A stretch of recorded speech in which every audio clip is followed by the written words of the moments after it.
दोस्तों, अगर आपका भी सिंगर या फिर एक्टर बनने का शौक़ है तो इन दोनों शौक़ को अपनी ज़िंदगी से हमेशा के लिए मिटा दीजिए, क्योंकि हो सकता है कि कुछ सेलिब्रिटीज़ की तरह आप भी अपनी ज़िंदगी खतरे में डाल लें।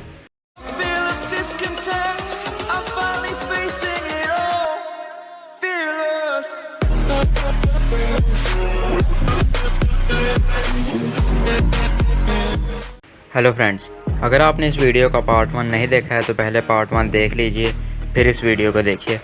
दोस्तों, मैंने आपको पार्ट 1 में कहा था कि मैं संजू और सिद्धू मूसेवाला का 295 सॉन्ग एक्सपोज करूंगा। उन दोनों गानों को मैं एनालाइज करके आपको बताऊंगा कि इन दोनों गानों में सिद्धू मूसेवाला ने कौन से हिडन मैसेज दिए हैं। तो इन दोनों में से मैं एक ही गाने को एनालाइज करके आपको बताऊँगा, और वो है 295 यानी कि 295 सॉन्ग जो है सिद्धू मूसेवाला का। मैं वो आपको एक्सपोज करके बताऊंगा कि उसमें कौन से उसने अपने हिडन मैसेज दिए हैं। संजू सॉन्ग को मैं इसलिए एक्सपोज नहीं कर रहा हूँ, इसलिए मैं एनालाइज उसको नहीं कर रहा हूँ क्योंकि उसमें कोई भी ऐसा हिडन मैसेज नहीं है जो कि मैं आपको इन्फॉर्मेशन के तौर पर बता सकूँ। बाकी उस गाने की वीडियो में सिद्धू मूसेवाला ने वही सारे क्लिप्स दिखाए हैं जब संजय दत्त को अरेस्ट करके उसे जेल में डाल दिया गया था। आज की इस वीडियो में हम लोग बात करने वाले हैं कि कैसे सिद्धू मूसेवाला ने अपने गाने में 295 गाने में अपने खुद के हिडन मैसेज देकर लोगों को बताया था कि वो लोग मुझे मारने का प्लान बना रहे हैं। अब वो लोग कौन है? वो है इल्यूमिनेटी प्लान बना रही थी सिद्धू मूसेवाला को मारने का, और मेरे ख्याल से सिद्धू मूसेवाला को इस बात के बारे में पता था कि प्लान बनाया जा रहा है उसे मरवाने के लिए।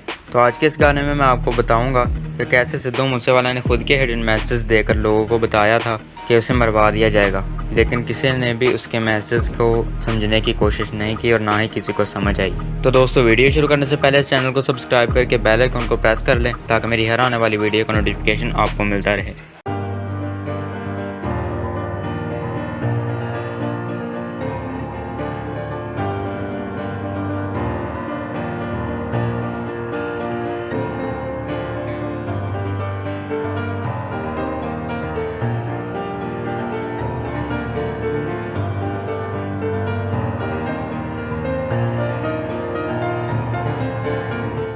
तो दोस्तों, संजय दत्त को पकड़कर जेल में क्यों डाल दिया गया था? संजय दत्त को अरेस्ट इस वजह से कर लिया गया था क्योंकि 1993 में मुंबई में बहुत ही ज़्यादा बॉम्ब ब्लास्ट हो रहे थे, जिसकी वजह से 200 से 300 लोगों की जानें जा चुकी थी। और उन्हीं हमलों के दौरान ही संजय दत्त ने अपने दोस्तों से कुछ गन्स लेकर अपने पास रखी, खुद की सेफ्टी के लिए और अपने घर वालों की सेफ्टी के लिए। संजय दत्त ने अपने दोस्तों से सिर्फ एक ही गन मांगी थी, लेकिन उन्होंने 3 गन्स दे दी और साथ एक रिवॉल्वर दे दिया। अब मुंबई में बहुत ही ज़्यादा बॉम्ब ब्लास्ट होने की वजह से पुलिस वालों को बहुत सारे सेलेब्स के ऊपर शक था, बॉलीवुड सेलेब्स के ऊपर, के कुछ सेलेब्स भी हमलावरों के साथ मिले हुए हैं। तभी पता नहीं कैसे पुलिस वालों को पता चल गया कि संजय दत्त के पास गन्स हैं। वो उसके घर गए और उन्होंने जाकर जब तलाशी ली घर की तो उन्हें पता चला कि उसके पास गन्स हैं, तो उसे अरेस्ट कर लिया गया, संजय दत्त को। अब उसके पास इलीगल वेपन्स होने की वजह से एक तो संजय दत्त को गिरफ्तार कर लिया गया, और दूसरा जो हमले हो रहे थे, जो बॉम्ब्स ब्लास्ट हो रहे थे, उनका ब्लेम भी संजय दत्त के ऊपर लगा दिया गया। तो दोस्तों, ये थी संजय दत्त की स्टोरी, जो कि मैंने काफ़ी ज़्यादा मुख्तसर करके आपको सुनाई है कि उसे क्यों अरेस्ट कर लिया गया था तब। दोस्तों, अब जो बातें मैं करने जा रहा हूँ ये जस्ट थ्योरीज ही हैं, फैक्ट नहीं है। दोस्तों, मेरे ख्याल से ये सारे का सारा जानबूझकर ड्रामा किया गया था। जैसे कि मैंने आपको the history of Illuminati and modern day Illuminati वाली वीडियो में बताया था कि जब भी इल्यूमिनेटी की कोई भी कंट्रोवर्सी फैल जाती है, कोई भी उनका खुफिया राज जो है बाहर फैल जाता है, तो उस राज को या फिर उस कंट्रोवर्सी को छुपाने के लिए, मिटाने के लिए इल्यूमिनेटी के पास एक हार्प नाम की मशीन है, जिससे वो मौसम में बदलाव लाते हैं, और लोगों का जो ध्यान है वो जब उस तरफ लग जाता है तो फिर उन्हें उस कंट्रोवर्सी को या फिर अपना जो राज है उसे छुपाने में आसानी हो जाती है। अगर आपने वो वीडियो नहीं देखी है तो उसका लिंक आपको ऊपर आई के बटन में या एंड कार्ड मिल जाएगा, आप वो वीडियो देख सकते हैं। तो दोस्तों, मेरे ख्याल से ये सारे का सारा जानबूझकर ड्रामा किया गया था ताकि लोगों का जो ध्यान है वो सारे का सारा संजय दत्त की तरफ लगा दिया जाए कि उसे क्यों अरेस्ट कर लिया गया है, और बैकग्राउंड में कुछ और ही सिलसिला चल रहा था, कोई और ही स्टोरी चल रही थी। मैं फिर से दोबारा आपको बता दूं कि ये बातें जस्ट थ्योरीज ही हैं, फैक्ट नहीं हैं। तो अब हम बात कर लेते हैं सिद्धू मूसेवाला के बारे में। अगर आपने इस वीडियो का पार्ट 1 देखा है तो आपको फिर ये भी पता होगा कि सिद्धू मूसेवाला को अरेस्ट क्यों कर लिया गया था। तो सिद्धू मूसेवाला की स्टोरी और ये जो संजय दत्त है इसकी स्टोरी, ये दोनों स्टोरीज जो हैं काफ़ी ज़्यादा मिलती जुलती हैं। बस फ़र्क इतना है कि संजय दत्त अभी तक इस दुनिया में है, लेकिन सिद्धू मूसेवाला इस दुनिया में नहीं है। तो इस बात से आप कह सकते हैं कि संजय दत्त की जो स्टोरी थी वो सारे का सारा ड्रामा किया गया था, लेकिन जो सिद्धू मूसेवाला का जो वाक़या है वो हकीकत में था। और मेरे ख्याल से सिद्धू मूसेवाला जो है वो जानता था कि उसे मरवा दिया जाएगा, इसीलिए उसने जो है ये 295 सॉन्ग निकाला जिसके ज़रिए उसने लोगों को बताने की कोशिश की। तो मेरे ख्याल से ये सारे का सारा जो है ड्रामा किया गया था। जो संजय दत्त का जो वाक़या है ये सारे का सारा ड्रामा किया गया था।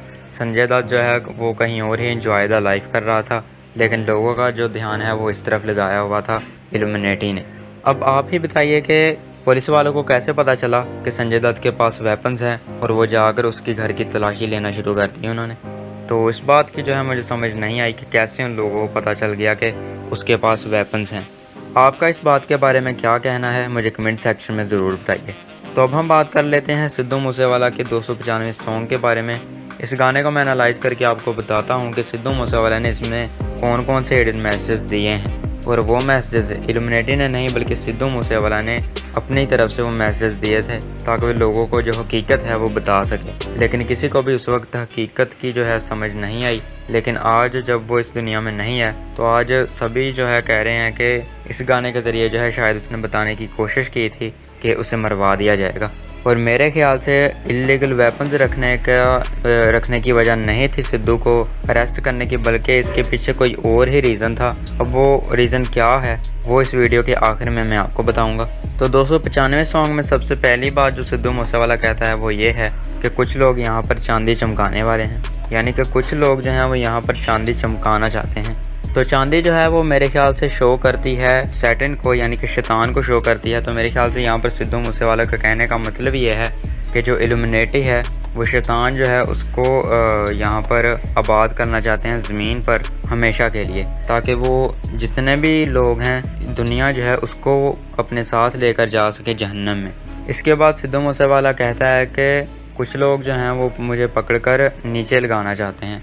तो मेरे ख्याल से यहाँ पर सिद्धू मूसेवाला के कहने का मतलब यह है, यहाँ पर नीचे लगाने का मतलब यह है कि उसे मार देना, यानी कि कुछ लोग जो हैं उसे मार देना चाहते हैं। इसके बाद सिद्धू मूसेवाला कहता है कि जिस रास्ते पर तुम चले हो इस रास्ते पर चलने से बदनामी जो है वो हाई रेट पर मिलेगी। तो इस बात से जो है ऐसे लगता है कि जैसे सिद्धू मूसेवाला ने जो है अपनी मर्ज़ी से इल्यूमिनेटी ज्वाइन किया हो, जिसका उसे काफ़ी ज़्यादा अफसोस हो, काफ़ी ज़्यादा पछतावा हो। इसलिए वो यहाँ पर ये बात कह रहा है कि जिस रास्ते पर तुम चले हो उस रास्ते पर चलने से बदनामी जो है वो हाई रेट पर मिलेगी, यानी कि मरने के बाद जो है बदनामी मिलेगी। इसके बाद सिद्धू मूसेवाला कहता है कि कंट्रोवर्सी क्रिएट मिलेगी, यानी कि उसके मरने के बाद कंट्रोवर्सीज जो हैं वो फैलाई जाएंगी कि उसे इस वजह से मार दिया गया है या फिर इस वजह से मार दिया गया है, यानी कि अलग अलग वजूहात जो हैं वो लोग बयान करेंगे कि उसे इस वजह से हो सकता है कि मार दिया गया हो। तो मेरे ख्याल से इस वजह से यहाँ पर उसने ये बात कही है कि कंट्रोवर्सी जो है वो क्रिएट मिलेगी। इसके बाद सिद्धू मूसेवाला कहता है कि सच बोलोगे तो 295 मिलेगी। अब 295 जो है ये मेरे ख्याल से मौत को कहा गया है, यानी कि सिद्धू मूसेवाला ने 295 जो लफ्ज़ है ये मौत को कहा है, यानी कि वो लोगों को सच बताना चाहता था। कोई ना कोई ऐसा राज था जो लोगों को बताना चाहता था, लेकिन उसके बताने से पहले ही उसे मरवा दिया गया। इस वजह से यहाँ पर उसने कहा है कि सच बोलने से 295 मिलेगी, यानी कि सच बोलने से मौत मिलेगी। इसके अलावा सिद्धू मूसेवाला कहता है कि जो धर्म है, यानी कि जो मज़ाहिब हैं, जो रिलीजन्स हैं, उनके नाम पर डिबेट मिलेगी। डिबेट जो है वो कहते हैं बहस को। तो उसका कहने का मतलब ये है कि जो मज़ाहिब हैं उनके नाम पर बहस मिलेगी। अब इस बात का मतलब ये है कि जैसे कि ये आज के दौर में हो रहा है कि कुछ मज़ाहिब के जो लोग हैं वो दूसरे मज़ाहिब के जो लोग हैं उनको कहते हैं कि उन मज़ाहिब वाले लोगों ने हमारे मज़ाहिब के ख़िलाफ़ ये वाली बात कह दी है या फिर वो वाली बात कह दी है या फिर उन्होंने ऐसा कर दिया वैसा कर दिया, यानी कि ये सारी बातें जो हैं यहाँ पर उसके कहने का मतलब है कि मज़ाहिब जो हैं उनके नाम पर बहस मिलेगी। इसके अलावा सिद्धू मूसेवाला कहता है कि इस तरह लगता है कि जैसे खुदा ने अपने हाथ जो हैं वो खड़े कर लिए हों। अब इस बात का मतलब ये है कि मेरे ख्याल से सिद्धू मूसेवाला जो है वो काफ़ी ज़्यादा उसने प्रेयर्स की थी ताकि खुदा जो है उसे बचा सके, लेकिन खुदा शायद उसकी दुआ कबूल नहीं कर रहा था, खुदा उसकी नहीं सुन रहा था। इस वजह से उसने यहाँ पर यह बात कही है कि इस तरह लगता है कि जैसे खुदा ने भी अपने हाथ खड़े कर लिए हों, यानी कि खुदा उसकी दुआओं को कबूल नहीं कर रहा है। इसके बाद सिद्धू मूसेवाला कहता है कि चुप रहो, भेद ऐसे नहीं खोलते। भेद जो है वो बेसिकली कहते हैं राज़ों को। यानी कि ऐसे जो हैं राज नहीं खोलते हैं। अब हो सकता है कि ये वाली बात जो है, जो फैमिली है सिद्धू की, उसने उसकी फैमिली ने सिद्धू से ये बात कही हो कि राज जो हैं ऐसे नहीं खोले जाते हैं। तो ये बात जो है मेरे ख्याल से इस वजह से उसने कही है कि राज जो हैं ऐसे खोलने से वो लोग मार सकते हैं, जैसा कि अब सिद्धू मूसेवाला को उन लोगों ने मार दिया है। इसके बाद सिद्धू मूसेवाला कहता है कि जो लीडर्स हैं वो गोली के हकदार हैं, यानी कि लीडर्स जो हैं उन्हें मार देना चाहिए। तो जैसा कि मैं आपको पहले भी बता चुका हूँ कि जो लीडर्स हैं, जो प्राइम मिनिस्टर्स हैं सभी ममालिक के, वो इल्यूमिनेटी के कंट्रोल में हैं।